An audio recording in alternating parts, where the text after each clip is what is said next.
You know what divine intervention is? He needs divine intervention. Or divine intervention. Divine intervention, my friend. You know what I think? Was that divine intervention? Yeah. Unbelievable. It is Divine Intervention, November 11th. We are here. It's sunset up here in the Bay Area. Mike Devine, how we living? Living good, brother. I know we had a great weekend in Reno. We went up there with some buddies on Saturday morning.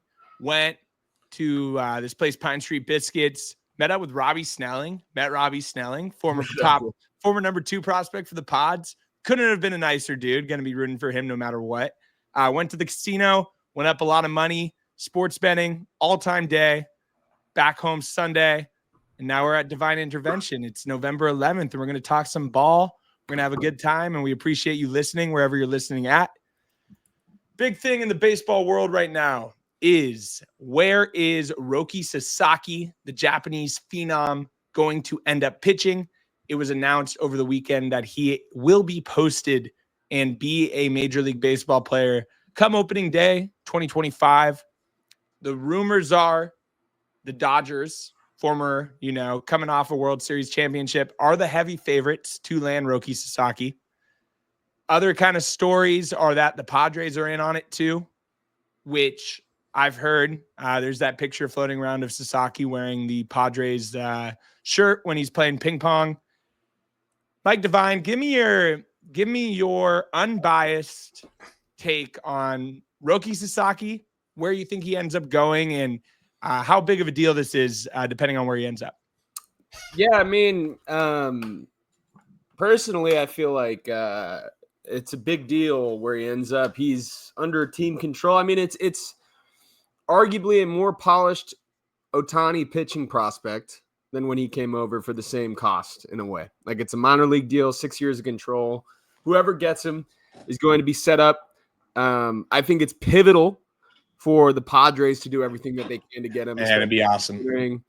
Considering Musgrove's out, and the majority of our pitching staff is up there in age, so it'd be nice to kind of get a young star pitcher, MLB ready, to come over. And obviously, with anything, the good part about Sasaki, for whatever team gets him, is that the risk is extremely low because you don't have to pay a lot of money. Yeah. So that takes out 90% of the risk, is that you don't have to pay a lot of money. So it's a lot of upside. If I'm giving you my honest opinion, unbiased, I hate getting myself hyped up about things. I think he signs with the Padres. I think he does. I think it's between us and the Dodgers. I don't know, man. I truthfully think it's between us and the Dodgers. Listen, I think there's a reason that, Yamamoto, when he was posted last year, the rumors weren't really circulating that much for the Pods, and that's because it wasn't AJ's guy. It wasn't AJ's guy. This is AJ's guy. AJ, he mentioned him at Peter's ceremony last year, which was like an illegal move, I guess, by a GM, but doesn't matter. He's been circled in on this kid for so long. And the fact that he's waiting to sign until the next international signing period. That is a big deal. The amount of money that we can offer. That is a big deal. For people at home, right now, the Padres can only offer Roki Sasaki like $2,200. $200,000? $2,200. $2,200. So they're offering him like a rent payment in San Francisco for his entire, signing bonus. Shockingly, that's probably not going to be enough. But if he does get posted, I think January 15th, is it? He could post for the 2025 bonus, which is Padres have as much money as anyone else. It's not going to be a money thing for Roki Sasaki. That's the honest truth. It's simple as this, guys. He's either signing with the Dodgers and he's joining, the three-headed monster of Ohtani and Yamamoto. They're already Japan's team. They instantly become, a new juggernaut in baseball. And, he's joining. I saw a comparison here, and it's kind of true. It's the Kevin Durant move, right? You go and you join the Dodgers after winning a World Series. They have the highest payroll in baseball. They have, it's a smart move, I guess, if you're Roki, right? You go move there. You could be their number 3 or 4, not a lot of pressure on you. Or if my guy Roki has some huevos, how about you sign with the fucking Pods, brother? Hey, the Padres were this close to getting past the Dodgers and winning a World Series, in my opinion. Honestly, we were that close. Roki Sasaki's mentor, Yu Darvish. Roki, you could be a hero. You could be a superstar in San Diego. You could be the most beloved Padres, honestly, one of the more beloved Padres pitchers in recent memory. And you're 23 Mike, when was the last time we had an under 25 stud pitcher for the San Diego Padres? I would assume maybe Jake Peavy, Matt Latos. Yeah. So Jake Peavy, Mike, we were in fucking elementary school when that happened, bro. Roki Sasaki, Ruben Niebla is re-signed. Ruben Niebla is the best pitching coach in baseball. They're telling me Mark Pryor is the best pitching coach in baseball. Yeah, if you want your fucking elbow to be barbecue chicken, bro, you want to go to Dave's Hot Barbecue, and that's what Mark Pryor does to elbows, bro. Roki Sasaki has the chance to be a superstar in San Diego. There's rumors he likes a smaller market. There's rumors that he really, really does respect Yu Darvish. What a better way. You come to the Padres at 23. You don't have to sign a fucking 15-year extension with the team. That's the thing they don't get about the Dodgers too, man. Everyone's like, oh, they're going to have Ohtani, Sasaki, Glasnow, all these guys. I'm like, bro, they have 50 fucking pitchers on their roster, bro. Like Sasaki, You could either, it's as simple, it really is. You go to San Diego, you're a dog. You're gonna be facing off against Shohei. You're gonna be facing off against Yamamoto, or you can go and be the fourth pitcher for the Dodgers, right? You could be coming off a World Series win, and guess what? If you suck, they're gonna be like, "Oh, fuck this guy." They're gonna throw you to the pasture. You come to San Diego, bro. You're the guy.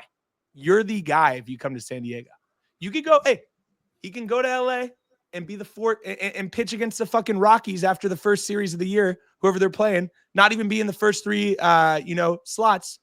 Or you can go to San Diego and be a star. It's as simple as that. I hate to say it. I think he goes to LA. I think it's already a done deal. And I do think that their agents are kind of throwing out these stories to make it seem like they haven't had a done deal for 3 years. I think a lot of these stories are kind of fluke. I think this deal is done. Dallas Keuchel went on a podcast today. He was his teammate in Japan and said he thinks it's already a done deal that Roki's going to the Dodgers. Yeah. So as Padres fans, we can't get our hopes up. I think they're dangling it. That being said, how badass of a story would it be, Mike, if this fucking guy comes over after, regardless of what you want to say about the Padres and their history, the Padres and Dodgers right now is the best rivalry in baseball. You can come in my comments and be like, oh, we don't think about little brother. Shut the fuck up. It's the best rivalry in baseball right now. You add Roki Sasaki to the Padres to face off against Ohtani, against Yamamoto, to be that rivalry that people look at in Japan and are like, that's the two big dogs going at each other. Or he can go and be the fucking, seventh most popular player in LA. It's up to you, Roki. It's up to you. So we'll see where he ends up. I'm going, unfortunately, with the Dodgers. Mees thinks he's going with the Pods. I'll give you this. After your take, I'll switch back. I'll go with the Dodgers. I think he signs with the Dodgers. I think it's a bummer that he does. It would be phenomenal if he decided to not be a pussy and sign with the Padres.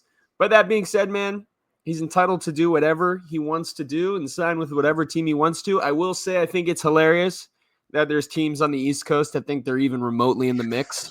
It is clearly between the Dodgers, the Padres, and maybe worst case scenario, the San Francisco Giants. But there's no other teams in the mix. Like the Yankees, I'm sorry, brother. You're not getting – everyone knows that the Japanese players all sign with the West Coast team because it's the easiest flight home. They're not going to fly another 6 hours across the country to go to New York. Like, let's be realistic. Why would Roki Sasaki not sign with either the Padres, who have Yu Darvish, and AJ Preller, who has a, high international signing rate for international players, or the Dodgers, who have Yamamoto and Shohei Ohtani? Why would there is a rumor that Ohtani and Sasaki don't like each other that much. Yeah, that rumor was probably created by us, to be completely honest. I'll be honest. I really just hope he signs with us. There's not a lot. I would say the odds right now are very low. I would say it's 85% he goes to the Dodgers, 10% he goes to the Padres, and 5% he goes somewhere else. So I wouldn't get our hopes up if you're a Padres fan. That being said, Roki Mania will be fucking flowing through San Diego if that dude comes through, man. How sick, Mike, that rotation with Roki. You give me Michael King, Roki Sasaki, Dylan Cease, Yu Darvish, and then a 5 guy of like a Randy Vasquez type. I mean, might need a lefty here and there, but that being said, that's a nasty team. That's a nasty team. And AJ, hey, AJ knows it. AJ knows this is his white will. If AJ Preller, I'll tell you this, Mike. If AJ Preller can somehow get Roki Sasaki to be on the Padres, he deserves a statue for what he's done 100%. For San Diego. And I know people go, well, he hasn't won a World Series. Bro, what if AJ Preller can get Roki Sasaki? That motherfucker should get a lifetime contract because he's making shit happen that we shouldn't even. The fact that it's still kind of crazy to me that we're even in talks for these big guys. Mike, remember 10, 15 years ago when we would like hear, oh, the Padres, bro, the Padres were a fucking afterthought. That's like when we hear, oh, the Pirates might be in on someone. We're like, yeah, he's not going to the fucking Pirates, bro. That's what the Padres used to be. Yeah. The Padres aren't that anymore. Shout out AJ Preller, man. Even if he doesn't get this shit done, he's made this team. He at least makes shit happen, bro. Does everything work out? No. But he makes shit happen. He makes shit happen. Hey, Roki, come to San Diego, brother. First Modelo on me. First Sapporo on me. I'll tell you what, man. If he decides to come to San Diego and we get him for $6 million over like 6 years, rather than having to shell out $100+ million to another, starting pitcher like Yamamoto is $325 million, bro. Dude, I'm with you. It would be special. And I will say, in Roki, we want you to come here. I do want you to know that if you do decide to go with the Dodgers, I will become the biggest hater on you on the face of the earth. If you come to the Padres, I will defend you for the rest of my life. So those are the stakes, Roki. It's your choice on where you want to put me on your side. Do you want me to be on your bad side or your good side? You're going to get paid the same money regardless by either side. San Diego's a nicer city to live in than LA. But entirely up to you. We're either going to love you or shit on you. So choose wisely. It's so crazy how he has the fate of his career in his hands. Because, I'm going to go to LA and play with my friends, and we just won a World Series, and we're like like the most famous team in baseball and all that stuff. Or you come to San Diego and the DSG boys have your back, Roki. That it doesn't seem like a lot, but guess what? There's no two dudes in baseball media you want to have in your back more than Matt and Mike Devine, Roki. Hey, come to San Diego, brother. We need you. You'll be a hero. Or go to LA and be the 7th option. All right, we're going to move on. MLB just came out with their, awards. The real awards for Cy Young, MVP, all that good stuff. I'm going to read them to you, Mike, and we're going to give our instant, who we think is going to win which. We're going to start with... Oh, Ladybug, what was that? MVP, American League. Aaron Judge, the guy that missed the ball in center field in the 5th inning of the World Series. Juan Soto, who I don't think is going to be a Yankee next year. And our guy, Bobby Witt Jr. Who is winning the 2024 American League MVP? Doesn't need much, detail behind it. It's clearly going to be Aaron Judge winning the MVP award. Not a surprise to anybody. It's been that way pretty much the whole year. So it's going to be Aaron Judge. All right. Couldn't agree more. Aaron Judge, star. I think Bobby Witt wins one in the next 2 years, but Aaron Judge, man, you hit that many home runs. You're a star, man. I know he had a tough kind of playoffs, but there's a reason why he's Aaron Judge. Next up, NL Manager of the Year finalists. Carlos Mendoza of the Mets, Pat Murphy, former Pods manager, interim, with the Brewers, or Schilt Daddy, Mike Schilt with the San Diego Padres. Who do you think wins Manager of the Year? I do think it's gonna, unfortunately be Pat Murphy. I agree. I think that's like the consensus is that Pat Murphy's gonna win. He did a great job. He did a great job. So I guess more power to him, but I guess it's Pat Murphy. Congratulations. Hey, good for Pat Murphy, former Pod manager or interim manager, former ASU Sun Devils manager. He worked his way up, and Craig Counsell dips to Chicago and gets that big payday. Pat Murphy comes in and was a fantastic manager. So good for him. Schilt Daddy, awesome season. And we extended him. So, hey, fuck the Manager of the Year, baby. Win us a ring next year. Next up, AL Rookie of the Year. I'm going to go out and say this after I say these names. This might be the worst group of rookies I've ever seen. The American League continues to be an absolute joke of a league this year. It was a disappointment in the World Series. It was a disappointment in the playoffs. And seeing the list of these guys, what a fucking joke of a league. Jackson Merrill would have slept walk to winning, but we'll move on and we'll talk about him a little later. Colton Cowser of the Baltimore Orioles, Luis Gill of the New York Yankees, cool neck tat, and Austin Wells of the New York Yankees. I'll go first. I guess I'm going to go with Luis Gill, bro. Honestly, I think Cowser he had a decent year. Austin Wells, hit a big homer in the World Series, but he's an okay catcher. I think Luis Gill showed at least that 2-month stretch. He was one of the better pitchers in baseball. I'm going to go with him. I think this might be the most competitive of most of these, races. Mike, who do you think wins Rookie of the Year in the American League? I would have to go with Luis Gill as well.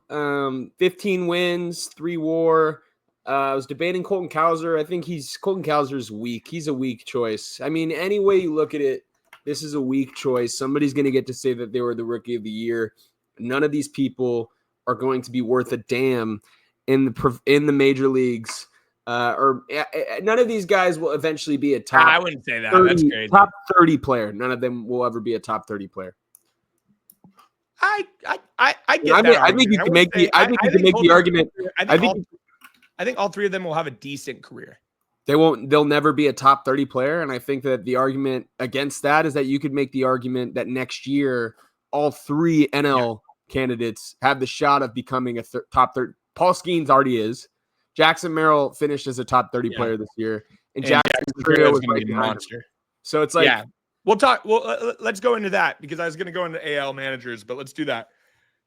Without a doubt, I think the National League Rookie of the Year, the trio might be the best trio we've ever seen, voting on. Paul Skeens is going to win it. He had one of the best rookie years pitcher has ever had. He's up for Cy Young. Jackson Merrill, our guy, Merrill Madness, incredible rookie season. Established himself as one of the faces of the Padres, established himself as one of the young stars in the game. He's going to be a superstar. He's playing in San Diego. He's a fan favorite. And Jackson Chourio started off a little slow, but pretty much from June on was one of the better players in the National League. He's going to be a star. All 3 of these dudes look like they will be perennial all-stars, which is insane, especially when you compare to the American League, where I wouldn't be surprised if some of them never even make an all-star team. I'm going with Paul Skeens just because I think his dominance was at a different level. He's the first rookie pitcher to be nominated for Cy Young since Jose Fernandez, rest in peace. As much as I wish I could give it to Jackson Merrill, I'm going with Paul Skeens. Yeah. I think we've agreed a lot today. So I'm going to go on the other side. I'm going to say I think Jackson Merrill wins it. I think if you don't look at what Jackson Merrill did this year, the value that he brought to his team, the Padres don't win 86 games if Jackson Merrill isn't on that team. 86. Yeah, he was insane. They won 93 games. He was so crucial. I mean, you can say Paul Skeens, had one of the best rookie seasons pitching ever, but the Pirates were dog shit, man. They weren't good. Yeah, okay. I agree. I know it's not a team award. It's an individual award, but I don't know, man. If you're going to put up Jackson Merrill-esque numbers, be a pivotal piece in leading your team into the playoffs as a rookie, as a 21-year-old, by the way, no college experience, didn't play and get, he didn't play at LSU. He didn't play in the College World Series. Dude went straight from at 20 years old into the bigs, changed positions, played Gold Glove level defense and center, Silver Slugger level offense and center as a 21-year-old rookie, and he brought his team and was a pivotal part of his team making the playoffs. I think Jackson Merrill deserves it more than Paul Skeens, but I think if we're talking about what the fucking loser writers are going to do, they'll probably Skeens is going to win it. No, here's the question for you, man. But I do agree with you. Going to go into some more some more awards. But I also think Jackson Merrill has one thing that Paul Skeens does not have. Charisma. Charisma. Paul Skeens might be the most boring motherfucker on planet Earth. Okay? He is like nails on a chalkboard boring. And thank God he throws so goddamn hard because the only way he's ever like he's bringing nothing to the table. Like, man, those interviews are tough. They're hard to watch. I do respect him for going on, the Pat McAfee show and Part of My Take, and he was on Game Day with his girlfriend Livy Dunn. I respect it because I'm like, all right, he's trying, which I like. He's giving a fuck, right? There's a lot of players that wouldn't do that. That being said, man, give him, a week or two with the DSG. We'll teach him how to be a little bit more charismatic, and then he'll be a superstar. He just doesn't have. Watching him pitch is incredible. Watching him off the field, no it factor, bro. No it factor. I want him to have an it factor for baseball.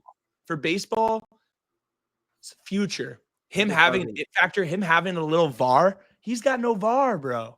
He's got no swag. Jackson Churio, Jackson Merrill, VAR. Insane amounts of VAR. So yeah, I don't know. Paul Skeens, you gotta get that VAR up, brother. You need to get a little bit more of a personality. A little personality wouldn't hurt anybody.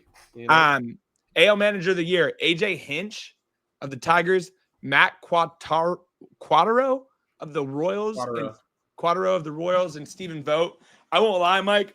I feel like I watch a lot of baseball, and they had a good year. I didn't know who the fuck Matt. If you would have brought up Matt Quattaro on the street today to me, oh, do you know this guy? I wouldn't have known who he was. I mean, I think this is a pretty simple Manager of the Year in my opinion. It's got to be AJ Hinch. Yeah. He put a run together. Stephen Vogt was good too. Stephen Vogt was good, but the Guardians are always top of the barrel in the AL Central. Like they're pretty much a staple in that division. The Tigers are a laughingstock of the MLB, and they were going to be a laughingstock of the MLB until the end of the season. He brought a bunch of fucking no names together to make a run. I don't think if Matt Vierling is like your second best player, batting third and leading your team to the playoffs, you got to tip your cap to the You're a game away from the ALCS. I consider AJ Hinch, that was like a Bob Melvin with the A's level performance. Like a bunch of randoms, no shot, no reason to be in there, except then when you think about it, a lot of Bob Melvin's players ended up becoming stars. But when you really think about it, I would have to give it to AJ Hinch. Like, I mean, he brought the team together. He brought energy. People believed in the Tigers, and they made a little bit of a run in the playoffs. So you got gritty Tigs. Mike, I think AJ Hinch is the best manager in baseball. I think he proved it, within the American League with the Astros, right? He was the manager when the Astros saw the most success that they've seen. Then you go and he goes to the Tigers, who have been a fucking afterthought since 2013. And, they were pretty much an afterthought for halfway through the season, and he got those guys to rally together. So I completely agree. I think AJ Hinch is one of the best, if not the best managers in baseball. I think he wins this award. AL Cy Young, NL Cy Young, and then we're going to move on to our last topic of the episode. AL Cy Young Award, Emmanuel Clase, Seth Lugo, and Tarek Skubal, 2 former Padres on this list.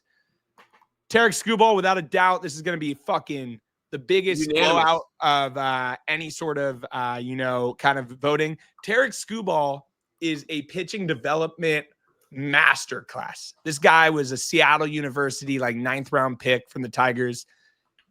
And now he's the best pitcher in baseball, in my opinion. Watching him pitch for the Tigers this year was awesome. Must watch TV. Highly suggest. I know a lot of people who watch the playoffs saw him pitch, but if you have MLB Network or MLB TV, he's a must watch every start. Just sits 99, wipe out shit, goes in there.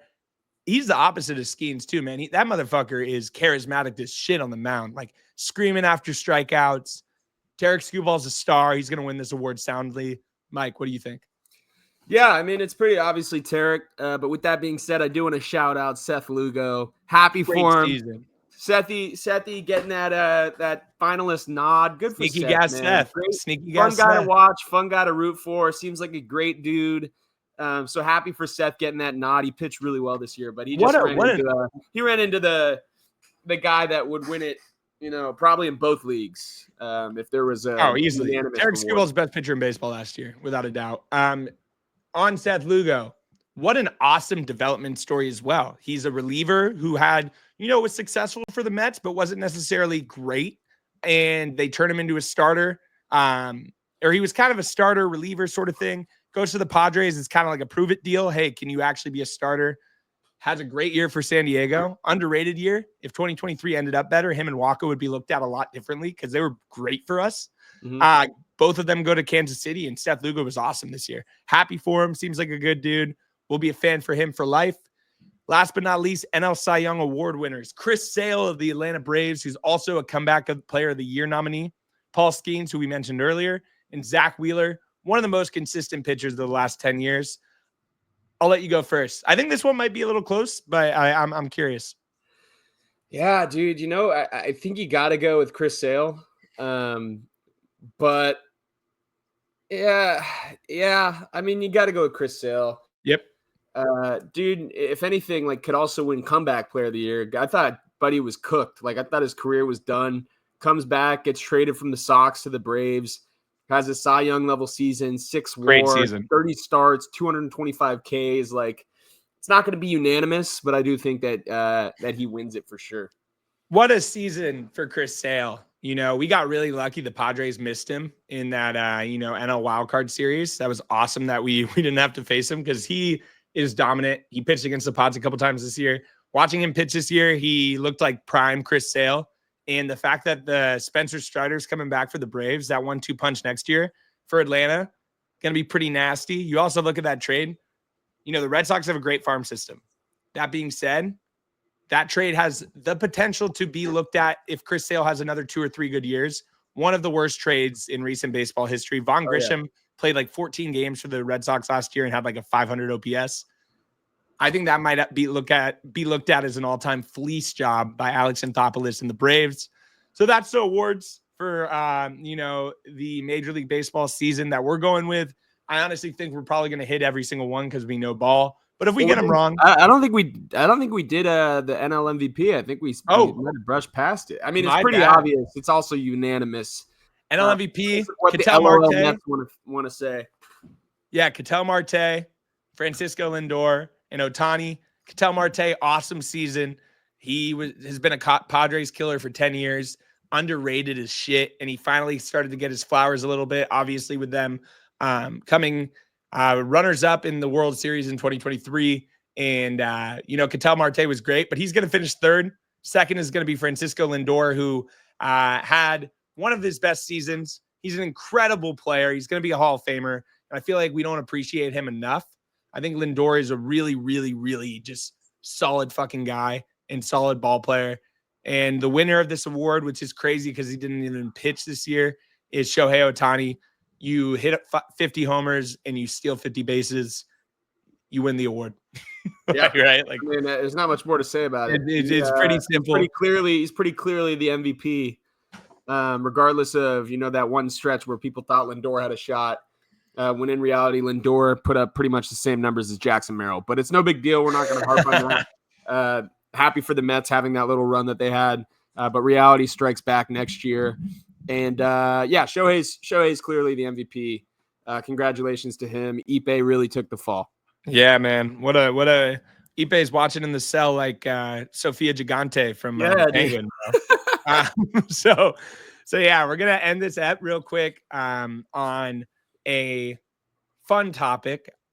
This weekend on Netflix, there is a big live sports event. Mike Tyson, the baddest man on the planet in 1998, is fighting Jake Paul in a boxing match. I won't lie, these celebrity kind of boxing matches, I have always enjoyed them. I think people give them a lot of shit, but hey, I'm not a big boxing fan in general. But I'll tune into this shit. This is entertaining. Regardless of if Jake Paul wins, it's funny because it's kind of a lose-lose for Jake Paul in a sense. You get knocked out by 55-year-old Mike Tyson. It's going to be memed to death. You win, people are going to be like, congrats, bro. You beat a fucking Mike Tyson who was on the couch, for 20 years. honest perspective on these type of events, Mike. And then I have a couple questions on kind of just Netflix in general and kind of where they're going in the sports era. Okay. I said, I asked you, I don't know if I thought you said honest question. My bad. Oh, no, I got a couple more after. You asked me honest opinion. Is that what you asked? Yeah. I said opinion on the fight. Who do you think is going to win, and are you excited for it? Well, first off, plus 230 for Mike Tyson to win the fight, I think, is absolutely fucking insane. But I think when you would when I think about Jake Paul, I think imagine telling us back in 2015 when Vine was a thing, or 2014 when Vine was a thing, that Jake Paul was going to fight Mike Tyson in a boxing match. We'd be like, what the fuck are you talking about? It's every day, bro. But yeah, I mean, I agree with you. It's kind of a lose-lose. I really, really, really, really, really hope Mike Tyson just pops him one time and knocks him out. I think that would be the moment of 2024. The most iconic moment in sports over the last 5 years if Mike Tyson just uppercuts Jake Paul and knocks him out cold. There's a part of me that, who knows, man? I don't know what Mike Tyson's financials are like right now. Usually if you're going to take a fight like this, it means that you're strapped for some cash, same way Ocho Cinco and all these fucking Le'Veon Bell and all these guys, they'll just take these fights. Same reason Jake Paul does it, because it's a money grab. So I don't know if there's a deal in place like, hey, we're going to, have this boxing match. It was similar like Logan Paul, I think, fought Floyd Mayweather. Same deal. We're going to fight each other and it's going to look like a fight. And then, we're both going to have a draw or something like that. So maybe there's a deal in place behind the scenes. Nah, I hope not. But that's what I'm saying, man. I mean, listen, I got Tyson by KO. Tyson by KO. I think Jake Paul's a fraud. I think this is the first guy that actually knows how to box that Jake Paul's fought. Tommy Fury is fucking another. He's a social media warrior too. And Tommy Fury won, by the way, in their fight. People forget that. So Mike Tyson, muscle memory, brother. Mike Tyson doesn't forget how to throw that uppercut. You see those videos? The only way he's either going to win in the first or second round, or he's going to lose because he's literally 58 years old. So there's two options. I find it pretty crazy that I heard an interview with Mike Tyson, and he's talking, and he's like, yeah, he's like, I have that bad person in me that I haven't seen in a while. And I recently, that bad version of Mike is out now. And I'm like, if I'm Jake Paul, I'm shitting my pants. I don't care if he's 78 years old. I saw a couple videos of him training. I know Jake Paul is on that Tatis 2022. He's on that trend. Hey, anything's possible for Jake Paul. That being said, I think it's going to be a fun event. I hope Mike Tyson wins, but we'll see. My last thing is just kind of where Netflix is going. Have you noticed too, Mike, with the quarterback show and the starting five show, they have that Red Sox documentary coming out about the whole season. Netflix is pivoting hard into sports, dude.